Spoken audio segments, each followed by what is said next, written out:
వాక్యము చీకటిలో ఉన్న ప్రజల మధ్యలోనికి వెళ్తే వారి జీవితాలు వెలిగించబడతాయి. హల్లెలూయా. మేము ప్రతి సోమవారము కూడా ఇంచుమించుగా 20 మంది దైవజనులతో కలిసి ఒక్కొక్క గ్రామానికి వెళ్ళి సువార్తను ప్రకటిస్తూ ఉన్నాము. ఆ సువార్తను ప్రకటించడానికి గల ప్రాముఖ్యమైనటువంటి ఉద్దేశం ఏమిటి అంటే, ఎవరైనా చీకటిలో ఉన్నవారు, ఎవరైనా వారి హృదయంలో దేవునికి చోటివ్వలేనటువంటి పరిస్థితులు, వారి యొక్క ఆలోచనలు చెప్తూ ఉంటారు, లేదా వారి యొక్క బాధలను, కష్టాలను, శ్రమలు చెప్పి ప్రార్థన చేయించుకుంటూ ఉంటారు.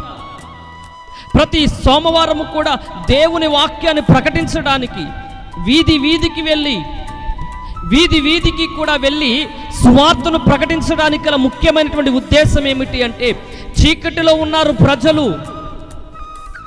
ఆశీర్వాదానికి దూరంగా బ్రతుకుతూ ఉన్నారు ప్రజలు,